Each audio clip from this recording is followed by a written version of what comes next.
네, 반갑습니다. 이 시간 예배 자리에 오신 여러분들을 진심으로 환영하고 또 축복합니다. 우리 정담교회는 은혜가 샘솟는 교회, 부흥이 시작되는 교회입니다. 우리 하나님의 위로와 평강이 여러분과 또 여러분의 가정에 함께 하시기 바랍니다. 우리 하나님은 말씀하시는 분이십니다. 하나님은 말씀하시는 그 순간에 천지창조가 시작이 되었고 혼돈과 흑암과 공허함이 물러가고 빛과 진리와 생명이 나타나게 되었습니다. 신앙생활의 핵심은 바로 말씀하시는 하나님의 음성을 듣고 순종하는 거지요. 하나님은 성경 66권을 완성하신 후에 침묵하고 계시는 분이 아니라 지금도 여전히 우리에게 말씀하고 계십니다. 그래서 신앙생활을 잘 하려면 하나님의 말씀 듣는 것을 잘 해야 합니다. 하나님의 말씀을 들어야 바른 믿음을 가질 수 있지요. 바르고 복된 믿음은 바로 말씀에서부터 나오기 때문입니다. 우리 함께 로마서 10장 17절 말씀을 같이 읽어보겠습니다. 그러므로 믿음은 들음에서 나며 들음은 그리스도의 말씀으로 말미암았느니라. 아멘. 여러분, 말씀 들어야 믿음이 생기는 겁니다. 믿음이 있어야 하나님이 인도하시는 길이 생명의 길이요, 빛된 길이요, 아름다운 길이요, 형통한 길이라는 것을 믿고 그 길을 향하여 걸어갈 수 있습니다. 말씀 듣지 않으면 내 눈에 보기 좋은 대로, 내 생각대로, 내 뜻대로 행하게 됩니다. 그리하여 잘못된 길로 들어서게 되지요. 지금 당장 좋게 보인다고 해서 그 끝도 좋을 것이다, 그렇게 생각하시면 안 됩니다. 잠언 14장 12절 13절 말씀을 같이 한번 읽어보겠습니다. 어떤 길은 사람이 보기에 바르나 필경은 사망의 길이니라. 웃을 때에도 마음에 슬픔이 있고 즐거움의 끝에도 근심이 있느니라. 여러분, 말씀 벗어난 길은 아무리 좋아 보여도 그 끝에는 사망이 입을 벌리고 기다리고 서 있습니다. 웃는 것처럼 보이지만 그 마음에는 슬픔이 있고 즐겁게 뛰어노는 것처럼 보이지만 근심이 끊이지 않습니다. 성도는 자신의 일생을 믿음 위에 세워야 합니다. 잘못된 기초 위에 건물을 세우면 그 수고가 헛될 뿐만 아니라 건물이 무너질 때 함께 망하게 되는 거지요. 여러분, 전망이 좋아 보인다고 해서 산비탈이나 벼랑 위에다가 집을 지으면 되겠습니까? 평소에는 괜찮을지 모르지만 비가 많이 내리면 집안이 약화가 되어서 산사태와 함께 건물이 무너지게 될 겁니다. 그렇게 되면 정말 안타깝고 비극적인 일이 일어나게 됩니다. 저도 이 강가 옆에 지은 전원주택에서 한 1년 정도 새를 들어 산 적이 있었습니다. 집 옆에는 북한강이 흘러내리고 또 강에는 작은 산이 있는데 황새처럼 보이는 흰 새들이 둥지를 틀고 있었습니다.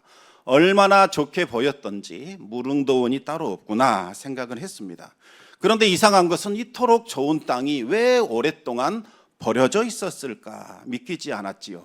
서울에 집을 두고 계신 분들이 그 땅을 개간해서 전원주택단지를 만들고 주말마다 그곳을 별장처럼 사용을 했습니다. 그런데 그해 여름에 엄청난 비가 내렸습니다. 북한강이 범람할 것 같아서 걱정이 많이 되었습니다. 이 전원주택단지에서 조금 떨어진 곳에 마을이 있는데 그곳에서 펜션을 하는 토박이 분이 저를 아주 많이 걱정해 주셨습니다. 젊은 사람이 어르신을 모시고 사는 것 같은데 내가 안타까워서 한마디 하네, 이렇게 말씀하십니다. 오늘 저녁 절대로 자면 안 되네, 그렇게 말씀하십니다. 원래 그 지역이 이 상습적인 침수 구역이라는 겁니다. 비가 오면 그것 전체가 물에 다 잠긴다는 거지요. 집을 지으면 안 되는 곳인데 난개발로 지금 집이 들어선 거다, 그렇게 말씀하셨습니다. 그런데 그분 예감이 오늘 좋지 않으니까 집이 잠길 것 같으면 빨리 어르신들 모시고 와서 자기네 편선에 들어오라는 겁니다. 물이 다 빠질 때까지 며칠간 묵게 해주겠다, 그렇게 말씀하셨습니다. 그날 온 식구들이 잠을 자지 못하고 지켜봐야 했습니다. 뜬 눈으로 상황을 주시했습니다. 그런데 정말 물이 계속해서 차오르기 시작하더니 저희 집을 향하여 막 질주해 오는 겁니다. 이 창문 바로 밑에까지 잠겨버렸습니다. 조금만 더 비가 내리면 이제 집 안으로 물이 들어올 그와 같은 위기 상황이었습니다. 만반의 준비를 다 갖추고 마음으로 기도를 했습니다. 이제 저 선만 넘으면 탈출하자, 그렇게 마음 먹고 있는데 정말 하나님의 은혜로 비가 뚝 그칩니다. 그러더니 물이 서서히 빠져나가기 시작을 했습니다. 그 후에 보기 좋다고 해서 다 좋은 것은 아니구나, 그 생각을 하게 됩니다. 마을이 형성되지 않은 곳은 다 이유가 있구나, 그것을 알게 된 거지요. 그리고 반석 위에 세운 집과 모래 위에 세운 집에 대한 말씀이 새롭게 느껴졌습니다. 여러분, 우리의 이 소중한 인생을 모래 위에다가 지으면 되겠습니까? 평소에는 좋게 보일지라도 비바람이 몰아치고 창수가 나면 그 기초와 함께 집이 무너져 내릴 겁니다. 우리의 인생은 반석 위에 세워야 합니다. 여기서 말하는 반석은 바로 말씀의 반석을 뜻하는 거지요. 말씀의 반석 위에 인생을 세우라는 겁니다. 무슨 말일까요? 말씀 붙들고 말씀 씨름하며 살아가라는 겁니다. 그러면 그 인생은 절대로 헛되지 않는다. 하나님께서 반드시 지켜주신다. 그 인생에는 하나님의 은혜와 복락이 더하여진다라는 말씀입니다.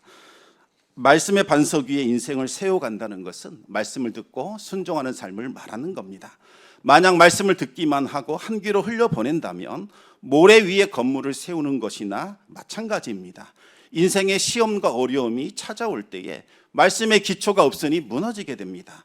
정말 열심히 살았는데 먹을 것 아끼고 입을 것 아끼고 놀러 가고 싶은 것 참아가면서 죽으라고 일하며 최선 다했는데 왜 이토록 허무하게 내 인생이 무너진단 말인가? 좌절하게 되지요. 여태껏 쌓아 올린 수고들이 다 헛것이 됩니다. 그러면 여러분, 하나님의 말씀을 들으려면 어떻게 해야 할까요? 성경에는 수많은 말씀들이 있는데 어떤 말씀이 지금 나에게 주시는 말씀인지, 지금 우리 자녀들에게 주시는 말씀인지 어떻게 알 수 있을까요? 어떤 분들은 이 헬라어로 기록된 신약 성경에 말씀이라고 된 단어가 어떤 데는 로고스, 어떤 데는 레마 이렇게 나오는 것을 보고 두 단어를 구분하는 분이 있습니다. 그러면서 로고스는 뭐냐? 일반적인 말씀이다. 레마는 뭐냐? 특별히 나에게 깨달아진 말씀, 나에게 다가오는 말씀, 이것을 레마다 이렇게 구분을 합니다. 그런데 여러분, 이 로고스와 레마를 칼로 탁 자르듯이 그렇게 구별하여 의미를 부여하는 것은 조금은 문제가 있습니다.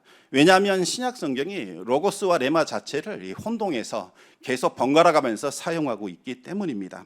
그런데 우리가 또 성경을 읽다 보면 특별히 내 마음에 와닿는 말씀, 새롭게 깨달아진 말씀이 분명히 있습니다. 성령께서 그 말씀을 비춰주셨기 때문에 우리가 깨달을 수 있게 된 거지요.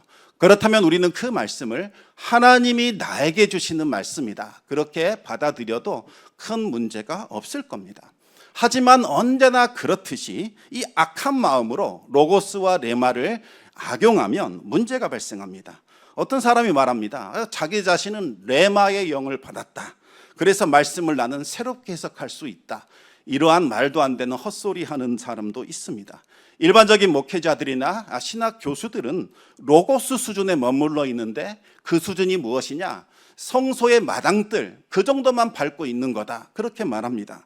그러면서 자기 자신은 레마의 영을 받았기 때문에 레마의 수준에 들어갔다, 다시 말하면 성소의 가장 깊은 곳 지성소에 들어갔다, 그렇게 말을 하지요. 그러면서 성경을 자신의 입맛대로 해석하며 사람들을 미혹시킵니다. 절대로 이런 말에 현혹돼서는 안 됩니다. 그리고 또 어떤 분은 하나님의 말씀 듣는 것을 하나님의 음성을 듣는다, 이렇게 표현하기도 하지요. 그런데 하나님의 음성을 듣는다, 이 표현도 오해를 불러오기가 참 쉽습니다. 마치 온 천지를 진동시키는 물리적인 음성이나 음파를 들은 것처럼 우리가 생각할 수 있기 때문이죠. 따라서 하나님의 음성을 듣는다라는 표현을 할 때에는 상대방이 오해하지 않도록 주의해서 사용해야 할 겁니다. 이스라엘 백성들이 시내 산에 모였을 때에 하나님의 그 산 위에 불 가운데서, 그리고 구름 가운데서, 흑암 가운데서 하나님께서 큰 음성으로 말씀하셨습니다. 천지가 진동했고 듣는 자들마다 두려워 떨었습니다. 심장이 멎는 두려움과 공포감을 느낍니다. 그래서 이스라엘 백성들이 각 지파의 수령들과 장로들에게 죽을 것 같다, 제발 하나님 우리에게 직접 말씀해 주지 말아달라, 저 모세에게 말씀을 하시고 모세가 그 하나님의 말씀을 우리에게 전하게 해달라, 그러면 우리가 모세의 말을 하나님의 말씀으로 여기며 순종하겠다. 그렇게 이야기를 합니다. 하나님께서 이스라엘의 요청을 받아주시게 되지요. 우리 신명기 5장 28절, 29절 말씀을 같이 한번 읽어보겠습니다. 여호와께서 너희가 내게 말할 때에 너희가 말하는 소리를 들으신지라. 여호와께서 내게 이르시되 이 백성이 내게 말하는 그 말소리를 내가 들은즉 그 말이 다 옳도다. 다만 그들이 항상 이 같은 마음을 품어 나를 경외하며 내 모든 명령을 지켜서 그들과 그 자손이 영원히 복받기를 원하노라. 아멘. 그로 하나님은 직접 말씀하시는 것이 아니라 모세와 같은 선지자들을 세워서 하나님의 말씀을 전하게 하셨습니다. 이제부터 선지자가 선포하는 하나님의 말씀은 하나님이 하시는 말씀과 동일한 효력을 갖게 되지요. 그러면 이 선지자들은 대체 어떻게 하나님의 음성을 듣는 걸까요? 시내 산에서 나타난 것처럼 온 천지를 울리는 천둥 소리와 같은 물리적인 음파를 통해서 하나님의 음성을 듣는 걸까요? 그렇지 않습니다. 만약 그런 방식으로 하나님이 말씀을 하신다면 선지자만 듣는 것이 아니라 그 주변에 있는 사람들도 모두 다 듣게 될 겁니다. 하나님은 하나님의 영, 다시 말하면 성령을 통해서 선지자들에게 말씀하십니다. 그래서 선지자가 되려면 먼저 성령을 받아야 합니다. 하나님께서 누군가를 선지자로 부르실 때에, 그리고 공식적인 임무를 맡길 때에 먼저 그 사람을 선지자로 불러주십니다. 그리고 선지자로 불렀다는 외적인 증거로 그 사람에게 기름을 부으셨습니다. 기름이 부어질 때에 성령이 그에게 임하게 되는 거지요.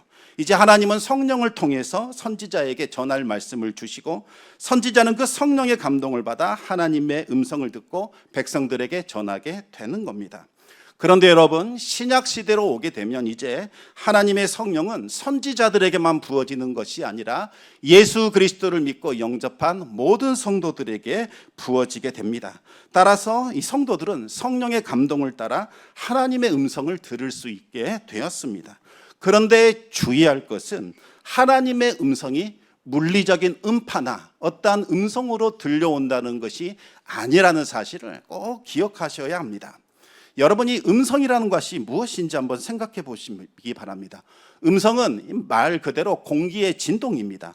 내가 상대방에게 무엇인가 전달하려면 이 성대와 같은 발성기관을 통해서 이 공기를 진동시켜 음파를 보내야 합니다.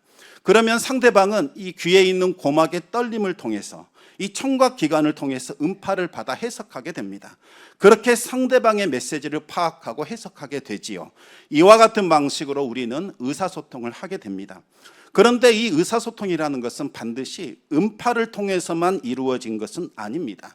지난번 장례를 치르면서 큰 감동을 받았는데 우리 김성욱 집사님이 장인어른 별세하기 전에 복음 전하려고 정말 애를 많이 쓰셨습니다. 그런데 장인어른이 청력이 좋지 않아서 잘 듣지 못했습니다. 그래서 하나님께서 집사님에게 지혜를 주셨는데 큰 종이에다가 장인어른 예수 믿고 죄사함 받아 구원받으세요라는 글을 적어서 이렇게 보여드렸지요. 그렇게 복음을 전했습니다. 장인어른이 그 글을 읽으시더니 웃으면서 이렇게 손짓을 하더랍니다. 그때는 영접을 하셨는지 안 하셨는지 알 수 없었습니다. 그런데 얼마 후에 친지분이 오셔서 마지막 임종 기도를 드렸더니 그분의 손을 꼭 잡고 어르신의 가슴에 안고서 기도를 받으시더랍니다.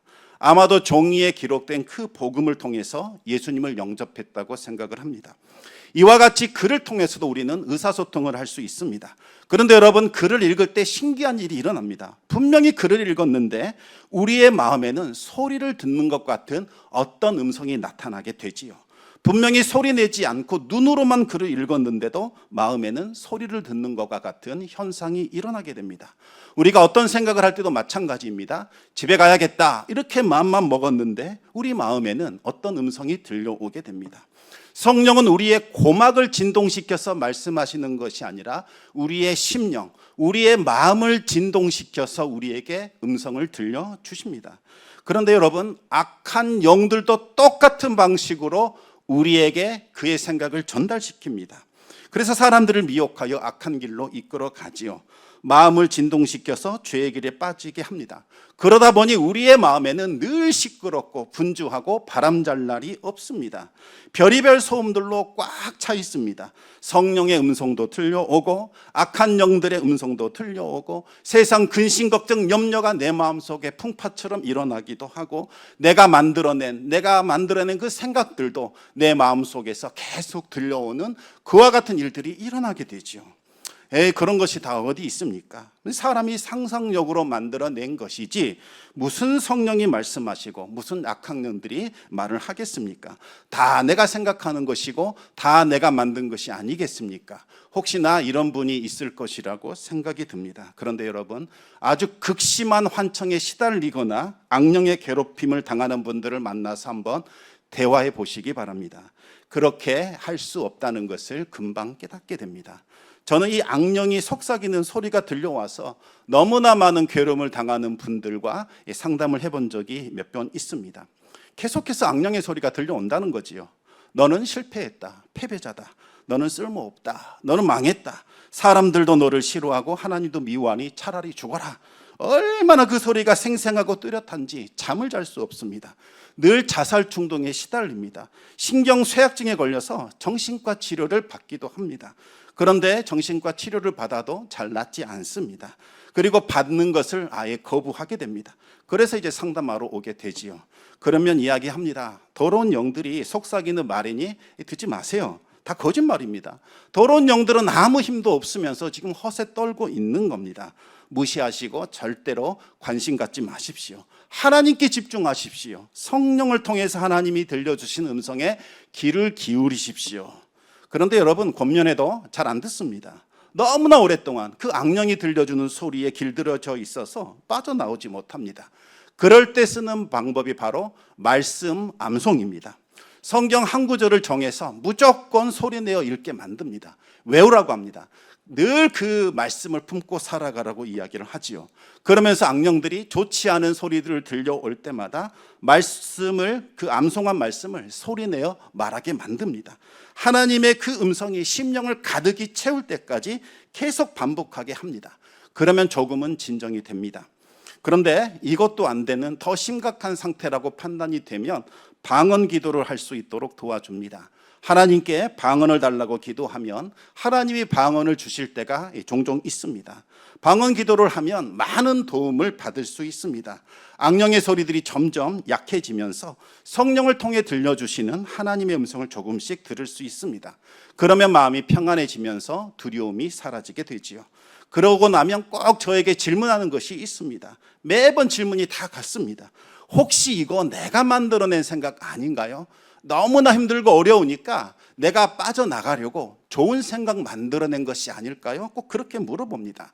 그러면 아니라고 대답해 줍니다. 내가 아무리 좋은 말 해줘도 듣지도 않고 그 말 들려줘도 받아들이지도 않는데 기도할 때마다, 특히 방언 기도할 때마다 그와 같은 생각이 든다는 것은 이건 당신이 만들어낼 수 있는 것이 아닙니다. 하나님께서 성령을 통해서 말씀하시는 겁니다. 그렇게 말하면서 그 말씀에 순종하십시오. 이렇게 말씀을 드리면 곰곰이 생각하다가 하나님이 주시는 말씀인 것 같습니다. 이렇게 수긍을 합니다. 방언 기도를 하면 신기합니다. 평소에는 혼자 못 있던 사람이 이 골방에 들어가서 혼자 기도하기 시작을 합니다. 두렵고 무섭지만 용기를 내서 하나님 앞에 막 간구하기 시작하지요. 그리고 또 기도하는 중에 성령께서 들려주신 것을 말합니다. 그러면 정말 신기할 때가 많습니다. 분명히 이 사람은 성경을 잘 알지도 못하고 성경을 읽지도 않는 사람입니다. 그런데 성경에 기록되어 있는 그 말을 할 때가 있더라는 거지요. 한 번은 하나님 앞에 눈물을 흘리며 기도하고 있는데 갑자기 마음속에서 네가 흘린 눈물 내가 지켜보고 있다 하면서 너의 눈물을 내가 병에 담아두었다, 이렇게 말했다는 겁니다. 여러분, 이 구절 어디서 나온지 아십니까? 시편 56편 8절과 9절에 나오는 말씀입니다. 우리 한번 같이 읽어보겠습니다. 나의 유리함을 주께서 계수하셨사오니 나의 눈물을 주의 병에 담으소서. 이것이 주의 책에 기록되지 아니하였나이까. 내가 아뢰는 날에 내 원수들이 물러가리니 이것으로 하나님이 내 편이심을 내가 아나이다. 아멘. 지금 다윗이 억울한 누명을 뒤집어 쓰고 사울에게 쫓겨 다닙니다. 정말 당시에는 생명을 나눈 친구가 질병이나 곤경에 빠지면 친구의 뺨에서 흘러내리는 그 눈물을 가죽 부대나 병에 담아서 보관하며 그 친구를 기리고 마음을 나누었다고 합니다. 지금 다윗이 기도로 억울함을 하소연하고 있는데 성령의 감동을 통해서 이 말씀을 받은 겁니다. 하나님은 다윗을 소중한 친구로 여기고 있다는 겁니다. 다윗의 뺨에 흘러내리는 그 눈물을 하나님께서 병에 그 가죽 부대에 담아 놓았다는 거지요. 다윗의 그 아픔을 알고 있다는 겁니다. 지금 다윗이 억울한 일을 당하여 유리 방황하며 떠돌고 있지만 조금만 기다려 보라는 겁니다. 반드시 다윗을 구원하실 것이요 아름다운 처소로 이끌어 주신다는 겁니다. 그런데 그분이 기도하는 중에 똑같은 성령의 음성을 들은 겁니다. 하나님께서 네가 흘리는 눈물을, 그 고난을 안타깝게 여기고 있다는 겁니다. 그 눈물을 가죽병에, 가죽 부대에 담아 소중하게 간직하고 있고 너의 모든 행실은 하나님의 책에 다 기록해 놓았다는 겁니다. 하나님이 모든 사정 알고 있으니 반드시 보상해 준다는 거지요. 조금만 더 참고 기다리라는 겁니다. 여러분, 이런 일들이 과연 우연일까요? 스스로 만들어낸 허상일까요? 그렇지 않습니다. 이런 일들이 정말 허다하게 많이 일어나고 있습니다. 우리 하나님은 말씀하시는 분이십니다. 성령을 통해 우리에게 끊임없이 말씀하고 있습니다. 그런데 왜 우리는 그 음성을 듣지 못할까요? 그 이유는 하나님께 집중하지 않기 때문입니다. 하나님께 귀를 기울이지 않기 때문에 듣지 못하는 겁니다. 하나님의 음성을 듣고 싶다면 경청하시기 바랍니다. 특별히 하나님의 말씀을 대언하는 자로 세운 설교자의 설교를 잘 들으시기 바랍니다. 우리 교단에서 안수를 받고 공식적인 설교자가 되는 것은 결코 쉽지 않은 일입니다. 수많은 검증 절차를 거쳐야 합니다. 먼저 4년제 대학을 마치거나 이에 준하는 학위를 받고 신학대학원에 또 들어가서 3년의 신학 수업을 받아야 합니다. 그리고 졸업한 후에는 2년간 목회 현장에서 검증을 거친 후에 목사고시에 합격을 해야 합니다. 그리고 해당 교회가 이분을 목사로 우리가 추천합니다. 추천이 있어야 합니다. 그리고 노예가 그 사람의 인적 상황이나 모든 것을 검증한 후에 그리고 나서 목사 안수를 줍니다. 이렇게 해서 목사로 설교할 수 있는 자격을 얻게 됩니다. 그러면 자격만 갖추면 하나님의 말씀을 대언하는 설교자가 될 수 있을까요? 아닙니다. 설교자는 먼저 하나님의 음성을 들을 수 있어야 하고 자신이 들은 것이 하나님의 음성인지 아닌지를 분별할 수 있어야 합니다. 그렇지 않으면 하나님의 말씀 전하는 것이 아니라 자신의 생각이나 사상이나 자신의 신학 성향을 전하게 됩니다. 그래서 설교자로 단성에 서게 되면 늘 마음이 두렵고 떨리게 되는 거지요. 설교자는 설교를 위해서 자신의 인생을 하나님께 드린 사람입니다. 설교자의 기도 제목 1순위가 무엇이겠습니까? 바로 성도들을 먹일 수 있는 영적인 양식을 주십시오. 기도하는 겁니다. 하나님께서 말씀 주지 않으면 설교자는 설교할 수 없습니다.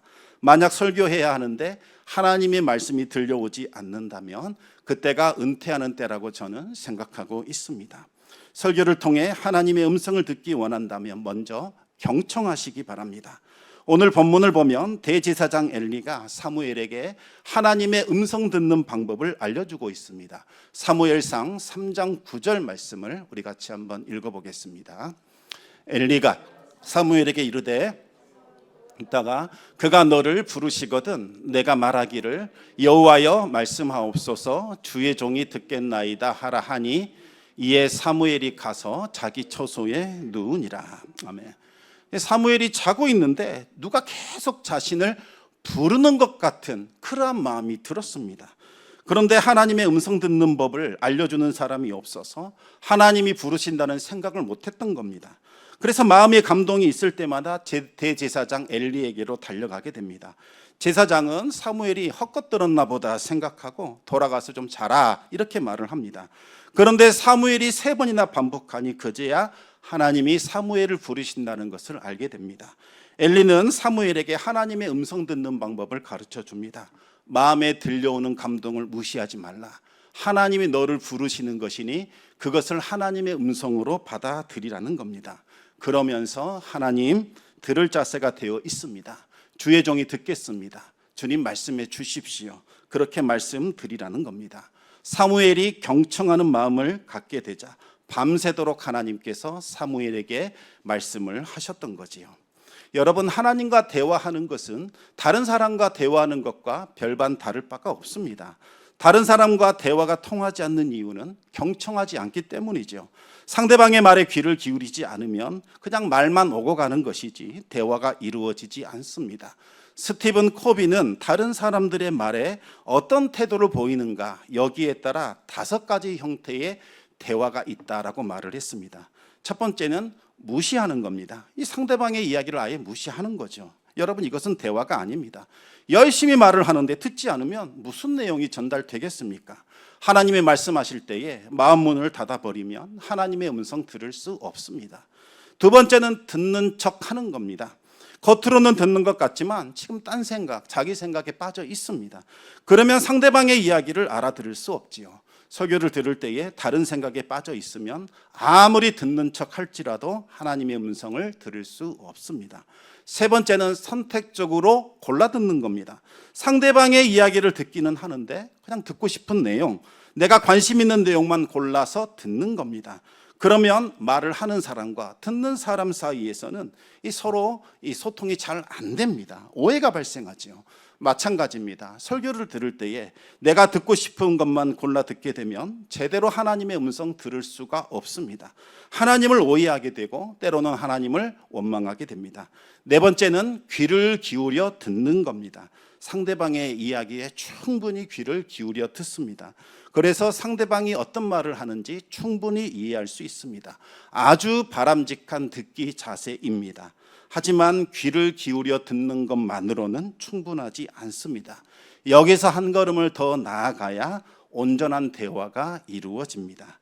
그것은 마지막 5번째 단계인 공감적인 경청입니다.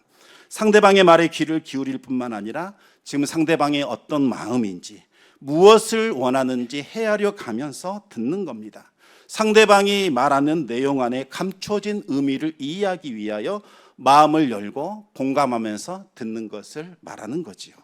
여러분, 우리가 하나님의 음성을 들으려고 하는 궁극적이고 본질적인 목적이 바로 여기에 있는 겁니다. 하나님의 마음을 헤아리고 이해하는 거지요. 여러분, 사람이 언제 철이 들까요? 사람이 자녀를 낳아서 키울 때에 부모의 마음이 헤아려지기 시작할 때에 그때 철이 듭니다. 아, 우리 아버지 이때 이러셨겠구나. 아, 내가 그걸 몰랐네. 우리 엄마 이런 마음으로 나를 키우셨구나. 참 감사하다. 그럴 때 비로소 철이 든다는 겁니다. 신앙도 그렇습니다. 처음에는 내 입장에서만 예수님 바라봅니다. 예수님의 십자가를 그렇게만 이해하지요. 그러다가 믿었던 사람들에게 배신도 당하고 아픔도 당하게 되면 그제야 예수님의 입장에서 십자가를 바라보게 됩니다. 아, 그때 예수님의 마음이 이러셨겠구나. 나는 고작 이것만으로도 힘이 드는데 우리 예수님 얼마나 힘드셨을까. 자기 자신을 다 내줬는데도 사람들이 부족하다고 원망하며 불평할 때에, 등을 돌릴 때에 얼마나 힘드셨을까. 예수님의 마음이 조금이나마 이해가 됩니다. 그러면 신앙이 성숙해지고 철이 들지요. 그런데 여러분, 사랑하는 사람, 사랑하는 자녀, 이 고통을 바라만 봐야 할 때 비로소 예수님을 십자가에 내어주신 하나님 아버지의 그 아픈 마음이 이해되기 시작을 합니다.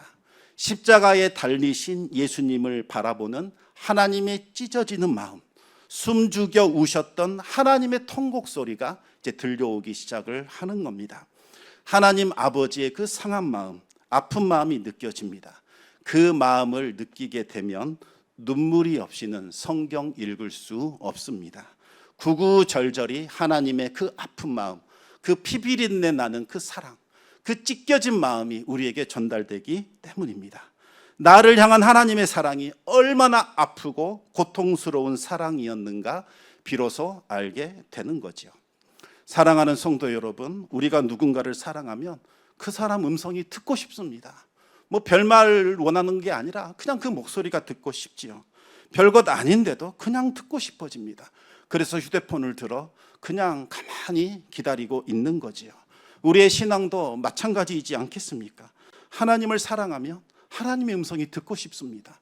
아침에 들었는데 또 듣고 싶습니다. 점심에 들었는데 또 듣고 싶지요. 날마다 반복해서 하나님의 음성 듣기를 원하게 되는 겁니다. 하나님을 사랑한다 말했는데도 하나님의 음성 듣기 싫어하고 그 말씀을 귀찮아한다면 이 자신을 속이는 일일 겁니다. 하나님은 우리에게 음성 들려주기를 원하십니다.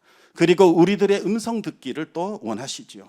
사무엘이 하나님의 음성에 응답해 줄 때까지 우리 하나님 오랫동안 아무런 응답 없는 메아리만 외치셨습니다. 그런데 사무엘이 하나님의 음성에 응답을 하자 얼마나 기쁘셨던지 밤새도록 사무엘에게 말씀을 하셨던 겁니다. 하나님은 이제 우리와도 대화 나누기를 원하십니다. 하나님의 음성을 듣고 이제 우리가 응답해 주기를 우리 하나님 원하십니다. 이제 이 순간부터라도 하나님의 음성에 귀를 기울이시기 바랍니다. 하나님께 경청하시는 우리 성도님들 되시기를 바랍니다. 우리 찬송 한 곡 같이 불렀으면 좋겠는데요. 하나님의 음성을 듣고자 기도하면, 이 찬송곡인데 우리 하나님의 마음을 헤아리면서 같이 불러보겠습니다.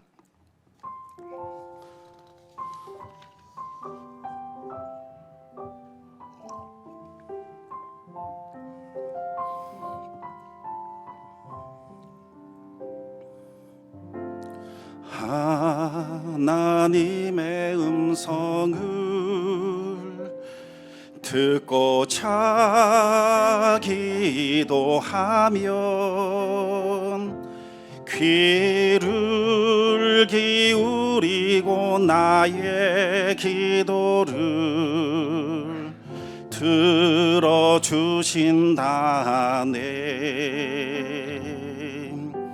깊은 웅덩이와 수렁에서 끌어주시고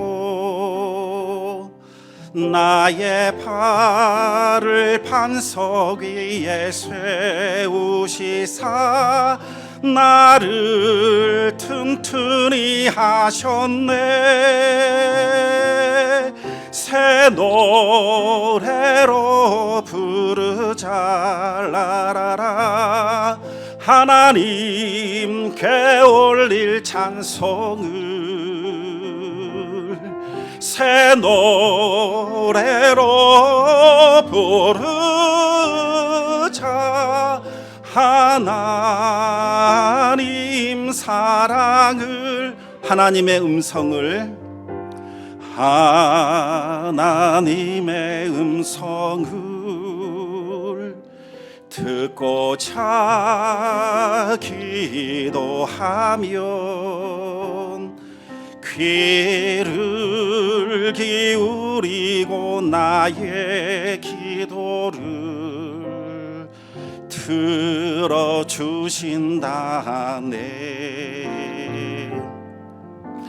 깊은 웅덩이와 수렁에서 끌어주시고 나의 발을 반석 위에 세우시사 나를 튼튼히 하셨네.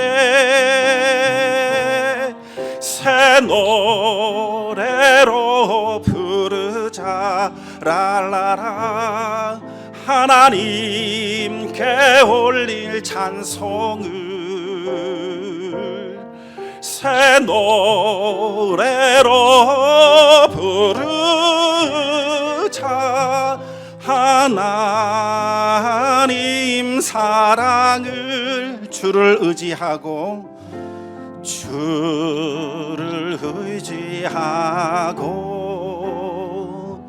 교만하지 않으면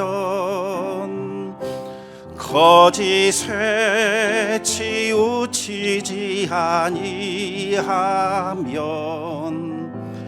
복이 있으리라. 여호와 나의 주는 크신 권능의 주라. 그의 크신 권능으로 우리들을 사랑하여 주시네. 새 노래로 부르자 랄라라. 하나님께 올릴 찬송을 새 노래로 부르자. 하나님 사랑을. 아멘. 하나님의 음성에 귀를 기울이시기 바랍니다. 우리 하나님 음성 듣기를 원하시고 또 우리에게 음성 들려주기를 원하십니다. 하나님 음성 없이 어찌 하루를 살아가려고 하십니까? 내가 사랑한다. 내가 너와 함께한다. 염려하지 말고 걱정하지 마라. 내가 너보다 먼저 가서 필요한 거 다 준비해 놓고 예비해 놓았단다. 오늘 하루도 나와 담대하게 이 길을 걸어가자. 그 말씀 듣지 않고 어찌 살아가려고 하십니까? 염려하지 마라. 네의 자녀들 내가 다 보살피고 있으며 그들을 위하여 천사들을 미리 보내었단다. 천사들이 모든 대적들을 무너뜨렸고 가야 할 길을 다 준비해 놓았으니 너는 염려하지 말고 나와 동행하자. 그 말씀 듣지 않고 어찌 자녀들 양육하려고 하십니까? 하나님이 들려주시는 말씀을 들으시고 경청하시고 새 힘을 얻어 살아가시기를 우리 주님의 이름으로 축원합니다.